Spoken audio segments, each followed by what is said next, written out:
Shiraz ॾाढो detail में रखियो इन किताब जे बारे में ऐं जेको चैप्टर हुयो पंहिंजो कराची जे हवाले सां उन में कुझु इज़ाफ़ी ॻाल्हियूं या उन ते ई ऐड कंदे ॿ टे ॻाल्हियूं आउं रखां थो। हिकिड़ो त जीअं शिराज़ ॻाल्हि कई त हीअ किताबु जेको आहे उहो कहाणीअ वारे अंदाज़ में आहे ऐं हिकिड़े लिहाज़ खां हिकिड़ो सफ़र बि आहे पर हिकिड़ी कहाणी बि आहे, हिकिड़ी स्टोरी टेलिंग आहे। ऐं उहा स्टोरी टेलिंग ईअं आहे त हीअ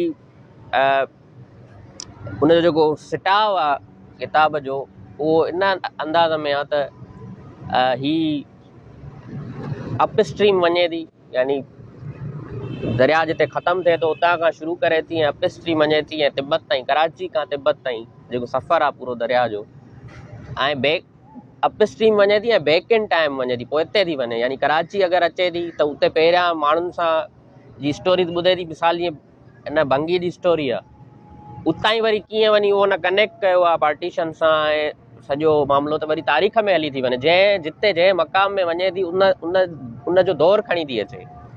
त मिसाल हीअ चैप्टर आहे कराची जो, त इन में कराची पार्टीशन महिल छा थियो, पार्टीशन खां पहिरियां कराची कीअं हो ऐं पोइ कीअं जेको आहे शयूं थियूं, हिकिड़ो इहो मामिलो। वरी जॾहिं हेठि थी अचे मथे थी अचे ठठे अचे थी त वरी ठठे मां असांखे ख़बर आहे त पहिरियों दफ़ो जेको आहे अंग्रेज़नि जी जेका कंपनी ईस्ट इंडिया कंपनी हुई उहा ठठे में उनजी फैक्ट्री लॻी हुई ऐं जेका सिंधु दरिया जी माप कई एलेक्जेंडर बर्न्स उहो बि ठठे मां ई निकितो। त हाणे ठठे में जंहिं महिल अचे थी त पहिरियां खारो छाण केटी बंदर हितां जे माण्हुनि सां मिले थी, पोइ उतां ई वरी तारीख़ में हली थी वञे त इहे इलाइक़ा पहिरियां कीअं हुआ, केटी बंदर पहिरियां कीअं हो, खारो छाण पहिरियां कीअं हो, हिते अंग्रेज़ कीअं आयो, कीअं कब्ज़ो थियो, अॼु जेका ही भयानक सूरत हाल आहे खारे छाण जी केटी बंदर जी उहा कीअं पैदा थी। जीअं कराची जेको आहे पेरिस ऑफ द ईस्ट चयो वेंदो हुयो 1945 ताईं, ऐं ॿियनि जेके अमेरिकी सोल्जर या बरतानवी सोल्जरनि खे जेको वर्ल्ड वॉर 2 में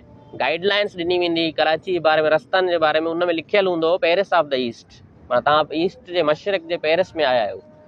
उहो कराची ऐं अॼु जो जेको बदबूदार ऐं गंदगी सां फैलियल कराची जेको आहे उहो कराची थियो कीअं। त ईअं ई वरी विच सिंध ताईं जॾहिं अचे थी त पोइ सूफ़ीज़म जो चैप्टर्स खणे थी, त तसव्वुफ़ कीअं हुयो, ख़ासि तौर पर जेको उॾेरो लाल खां वेंदे सखर में साध बेले ताईं इहो जेको सॼो सफ़र आहे हिन जो, उन में वरी सिंध जी जेका सूफ़ीज़म जी तारीख़ आहे उनखे खणे थी। पंजाब जॾहिं वञे थी त पंजाब में सिखनि जी, रंजीत सिंह जी, त पूरो हलंदी वेंदे मुंहिंजो दड़ो ऐं जेको शिकारी दौर आहे इंसान जो ओसि ताईं पहुचे थी।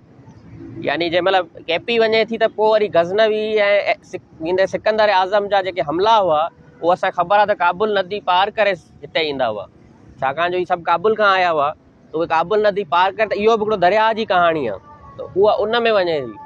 ऐं उनखां पोइ वरी अञा पोइ हिते वञे थी वेंदे मुंहिंजे दड़े ताईं, ऐं पोइ वरी जॾहिं मथे वञे थी ख़ासि तौर ते गिलगित, लद्दाख ऐं तिब्बत, उते पोइ शिकारी दौर जा निशान त हिन तहज़ीब जेका आहे शिकारी दौर जेको हुयो असांजो तहज़ीब खां पहिरियां वारो उनखे बि खणे थी।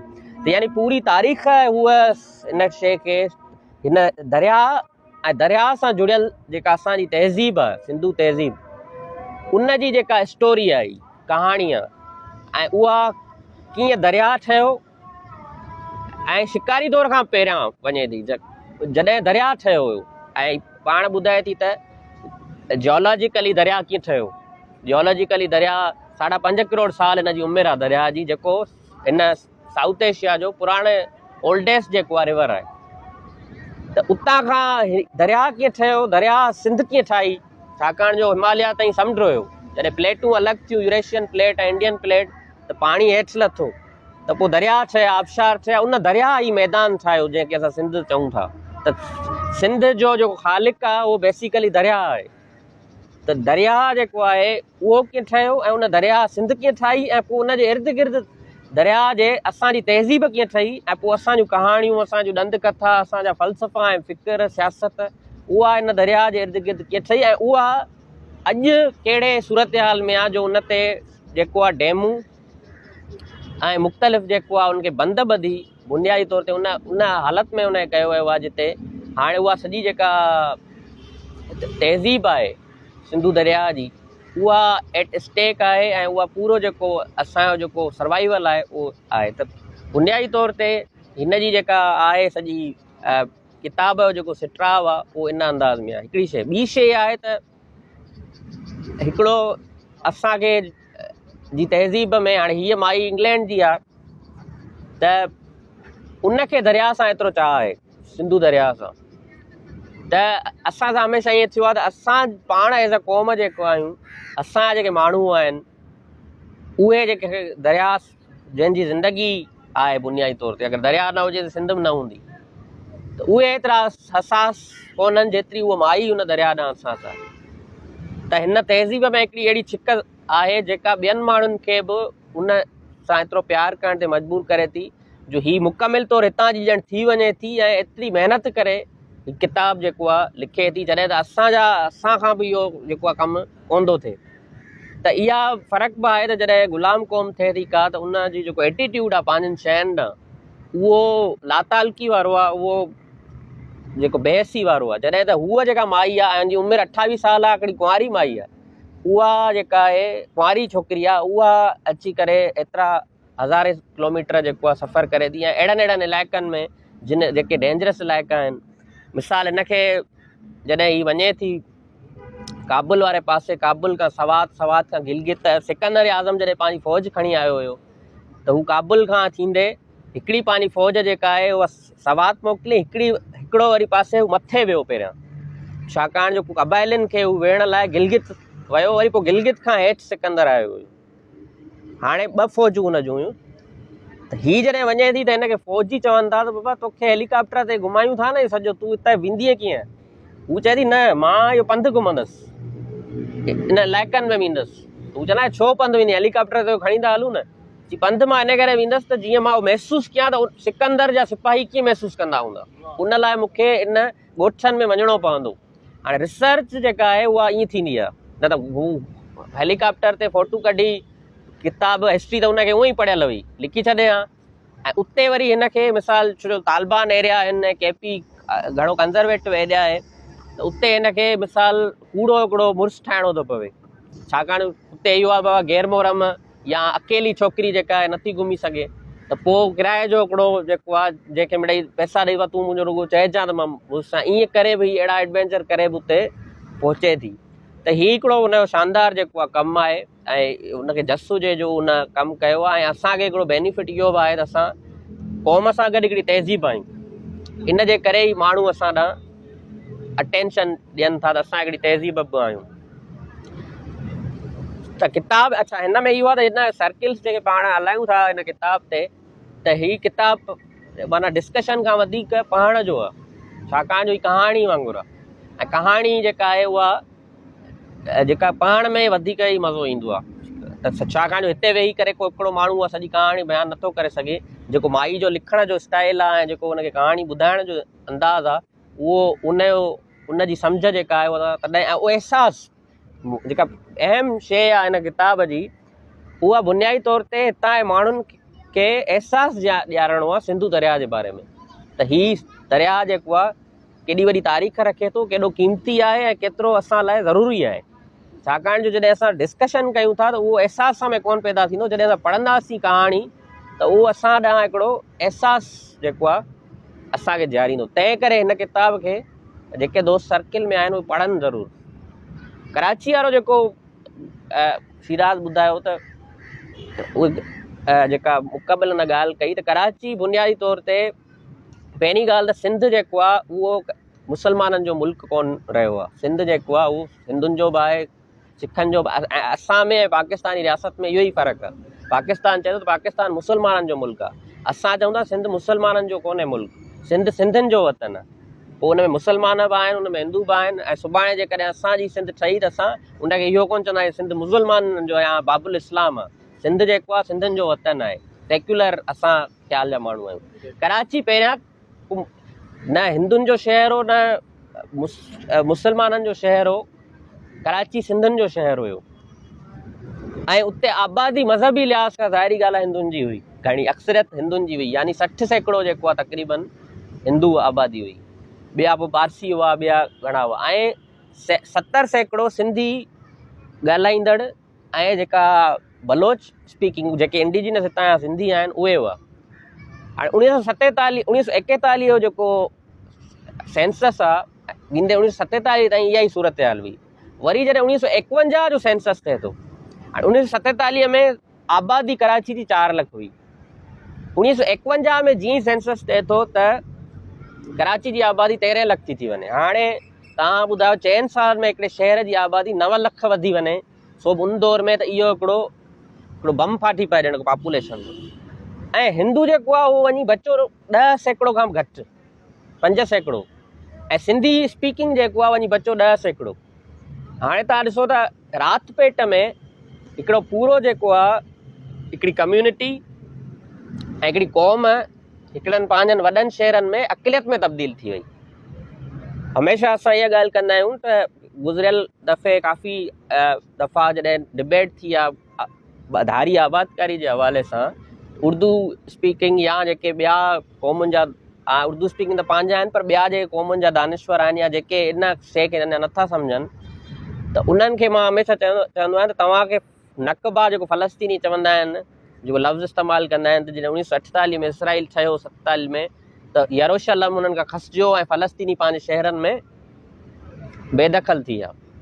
उनखे उहे नक़बा चवंदा आहिनि, यानी वॾी ट्रेजिडी या वॾो डिज़ास्टर। त मां उन्हनि खे चवंदो आहियां त साॻियो कमु असां सां थियो आहे, तव्हांखे होॾां एॾी आहे दिलचस्पी त असां सां बि उहो थियो। हाणे उन हसासियत खे जेको आहे सिर्फ़ु असां ई फील करे सघूं था, ऐं उहा हसासियत जेका आहे उहा असांजे सॼे अदब में आहे, यानी असांजी कहाणियुनि में आहे, असांजे लेखनि में आहे, असांजी शाइरी में आहे। कराची ॾांहुं असांजो हिकिड़ो ख़ासि एटीट्यूड रहियो आहे। उहो एटीट्यूड रहियो आहे ॼण हिकिड़ी असांजी शइ असां खां खसिजी वञण वारो जेको अहसासु हूंदो आहे उनखे वापसि करणु। मिसाल जी कलमती साहिबु लिखियो कराची सिंध जी मारी। हाणे उहो जेको मारी सां हुन मेटाफोर ॾिनो आहे, त माना असांजी शइ अॻुवा कयल जी मारी अॻुवा थी। त बुनियादी तौर ते कराची जेका आहे, असांजो कराची ॾांहुं अहसासु ईअं ई आहे जीअं उतां जे माण्हुनि जो, थर जे माण्हुनि जो मारी ॾांहुं हुयो। ठीकु आहे, त इहो अहसासु मां सम्झां थो त जेको ॿाहिरियों माण्हू आहे उहो उनखे ईअं एप्रिशिएट नथो करे पियो। यानी मिसाल जॾहिं उहे लिखंदा आहिनि इंडिजिनियस माण्हू, त उहे इन्वर्टेड कामास में लिखंदा आहिनि। कराची जा इंडिजिनियस माण्हू, सिंधी माण्हू, इन्वर्टेड कामा माना हिननि जो क्लेम आहे, इहे आहिनि बेसिकली कोन। ऐं मुख़्तलिफ़ जेके आहिनि हिननि कराची जे बारे में मिथ पैदा कयूं आहिनि। मिसाल हीअ चवंदा आहिनि त बाबा कराची जेको आहे कॾहिं सिंध जो रहियो कोन्हे। इहो वसतुल्ला ख़ान ऐं मुख़्तलिफ़ अहिड़नि माण्हुनि बि जेको आहे ॻाल्हियूं कयूं। उनजो आर्ग्यूमेंट इहो हूंदो आहे त बाबा कराची पहिरियां त ॻोठ हुयो।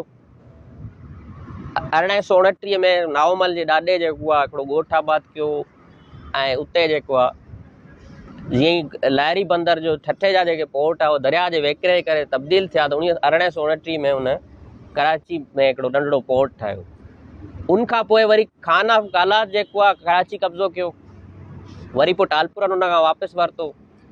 पोइ आया अंग्रेज़ बम्बे सां मिलाए छॾियो। पोइ सिंध ई कोन हुई, सिंध ई हिकिड़ी डिस्ट्रिक्ट हुई। ऐं जेको कराची त कमर्शियल शहर थियो उहो थियो अंग्रेज़ जे करे, छाकाणि जो अंग्रेज़ ही उहो शहर हुयो जेको रशिया सेंट्रल एशिया सां सभ खां भरिसां जो शहर हुयो। हा, एंट्रेंस हुयो। छाकाणि जो 1839 में जेका इंडस आर्मी खणी करे अंग्रेज़ वञे थो फस्ट अफ़गान वॉर में, त हितां ई फ़ौज खणी थो वञे कराची खां, जंहिंमें नाओमल जो वॾो किरदारु आहे उन्हनि खे एक्सेस ॾियण में। ऐं सिंध जी फतह खां पहिरियां कराची फतह थियो आहे, छाकाणि जो रिपोर्ट उन्हनि खे ॾाढो ज़रूरी पियो पए ग्रेट गेम में रशिया सां वेहण लाइ। त उन खां पोइ कराची ते हुननि जो ख़ासि फोकस रहियो। पहिरीं आलमी जंग में बि मुंबई खां वधीक स्ट्रेटेजिक लोकेशन ते जेको पोर्ट हुयो जंग जे लिहाज़ खां, उहो कराची हुयो। छाकाणि जो आयल रिच जेके कंट्रीज़ गल्फ जूं आहिनि, पर्शियन गल्फ ऐं सेंट्रल एशिया जी विच ते आहे, त उनजी जेका स्ट्रेटेजिक लोकेशन आहे उन लाइ बि इम्पोर्टेंट हो कराची अंग्रेज़ लाइ। ऐं ॿियो त हिनजी जेका बि उनजे सबबु Karachi as a port develop कयो, त जेका बि आमदो रफ़्त आहे त कराची एज़ अ पोर्ट, ऐं उनजे करे कमर्शियल शहर जेको थियो, त हुननि जो क्लेम आहे अंग्रेज़ जे थियो। अंग्रेज़नि वारे दौर में तव्हां बम्बे सां गॾु हो, इन करे कराची तव्हांजो हुयो ई कोन। उहो त पहिरें ॾींहं खां ई माइग्रेंट ऐं कॉस्मोपॉलिटन शहर हो, पहिरें ॾींहं खां ई रिफ्यूजी शहर हो। छाकाणि हुते पारसी बि रहंदा, अंग्रेज़ जॾहिं कमर्शियल ठाहियो, पोर्ट ठाहियो, त ॿाहिरियां माण्हू आया कराची में। मिसाल गुजराती आया, पारसी आया, इहे ॿाहिरियां माण्हू आया, पर उन्हनि कराची खे ठाहियो। उन्हनि कराची खे ओन कयो। ईअं न हो त उन्हनि कॾहिं इहो चयो त कराची न आहे, कराची खे उन्हनि ठाहियो। त हिननि जो क्लेम इहो आहे त कराची त पहिरें ॾींहं खां ई हिकिड़ो अहिड़ो शहर हो जेको कॉस्मोपॉलिटन हुयो, माइग्रेंट शहर हुयो तव्हांजो। ऐं पार्टीशन खां पोइ वरी ॿिया जेके मुहाजिर या रिफ्यूजी अची विया, त कराची त हमेशह खां ई अहिड़ो शहर रहियो आहे जेको माइग्रेंट शहर आहे। तव्हांजो शहर कॾहिं थियो, इहो क्लेम कंदा आहिनि। असां उहा जेका आहे डेटा इहा ॾींदा आहियूं त बुनियादी तौर ते पहिरीं ॻाल्हि कराची ठाहियो नाओमल जे ॾाढे, उनखां पोइ अंग्रेज़ जे दौर में जॾहिं कराची पोर्ट थिए थो त वेंदे 1947 ताईं जेकॾहिं तव्हां हुनजी डेमोग्राफिक्स ॾिसो था त उन में डोमिनेंटली हू हिंदू ऐं सिंधी शहर आहे। मुंहिंजी कारोबार में उन हर हवाले सां जेसि ताईं कालात जे कैप्चर जी ॻाल्हि रही आहे त असां कालपुरनि जे दौर में ई कराची उन खां वापसि वठी चुका हुआसीं। ऐं बम्बे जी जेका अलहदगी खां पोइ 10 साल कराची सिंध जो कैपिटल रहियो, सिंध जी असेंबली जो जेका आहे उते रही। त इहो हिकिड़ा मिथ्स ठाहियूं वेंदियूं आहिनि त जीअं हिननि जी जेका मालिकी जो सुवालु आहे कराची ते, या चवंदा कराची जो मिनी पाकिस्तान आहे, कराची मिनी पाकिस्तान आहे, कराची फलाणो आहे, कराची ढिंगड़ो आहे। त इहो बुनियादी तौर ते ई सभु शयूं इन करे कंदा आहिनि त जीअं हिननि जो क्लेम आहे उहो चए त कराची सां इहो ट्रेजिडी थी त राति पेट में हुनजी पॉपुलेशन, हुनजी जेका बि शइ हुई उहा ॿाहिरनि माण्हुनि जे हथु चढ़ी वई। ऐं पोइ बाद जी जेका बि सिंध जो अदब आहे, सिंध जी सियासत आहे, उहा इन ते रही त कराची कीअं रिक्लेम कजे। ऐं उन सां छा थियो त कराची जेको सेक्युलर शहर हो, जेको पेरिस ऑफ द ईस्ट हो, जेको साफ़ु सुथिरो शहर हो, उहो पूरो हिकिड़ो कराची मज़हबी शहर थी वियो, हिकिड़ो रिलीजियस शहर थी वियो। उनजी पूरी जेका ऐं हिकिड़ो वायलेंट शहर थी वियो, क्रिमिनलाइज़ेशन, माना पूरी दुनिया में मोस्ट डेंजरस सिटी जेको आहे उनखे नालो मिलियो कराची खे। यानी पहिरियां पेरिस ऑफ द ईस्ट हो, हाणे मोस्ट डेंजरस जेको आहे सिटी जेको आहे उहो कराची आहे। ऐं उनजो सबबु जेको आहे उहो बुनियादी तौर ते पाकिस्तानी रियासत में जेको कराची सां थियो उहो ई आहे। त उनजी डिटेल हिस्ट्री में नथा वञूं। ऐं इहा ई शइ आहे त अॼु जॾहिं वापसि कराची जे अंदरि सिंधी माण्हुनि जी आमद थी आहे त उन्हनि खे रोकण जूं वरी बि कोशिशूं थियनि थियूं। उनजो सबबु इहो आहे त सिंधी माण्हू जॾहिं वापसि पंहिंजे शहरनि ॾांहुं वेंदो त उनजी लैंडस्केप खे वरी चेंज कंदो, वरी उनजी लैंडस्केप खे पॉलिटिकल कंदो, सेक्युलर कंदो। जॾहिं उते अफ़गानी ऐं ॿियो हूंदो त हुनजी लैंडस्केप रिलीजियस हूंदी, उनजो कल्चर ॿियो हूंदो। जीअं कराची में तव्हां ॾिसो त सिंधी आबादी वारे शहरनि में तव्हां रमज़ान में जॾहिं कराची में वेंदा आहियो त तव्हांखे महसूसु न थींदो त कराची में बीठा आहियो। पर तव्हां पश्तूननि जी आबादी में हलिया वञो ऐं उते रमज़ान वञी गुज़ारियो या उते जुमो वञी गुज़ारियो, तव्हांखे महसूसु थी वेंदो त तव्हां वाना वज़िस्तान में बीठा आहियो। त तव्हां ॾिसो त हिकिड़ी कम्यूनिटी जे अचण सां, हितां जे धरती धड़नि जे ॾिण सां रुॻो ईअं कोन थो थिए त उहे नंबर्स चेंज था थियनि, पर पूरो कल्चर, पूरो आर्किटेक्चर ऐं पूरी लैंडस्केप जेका आहे उहा चेंज थी वञे, पंहिंजो माइंड सेट चेंज थी वञे।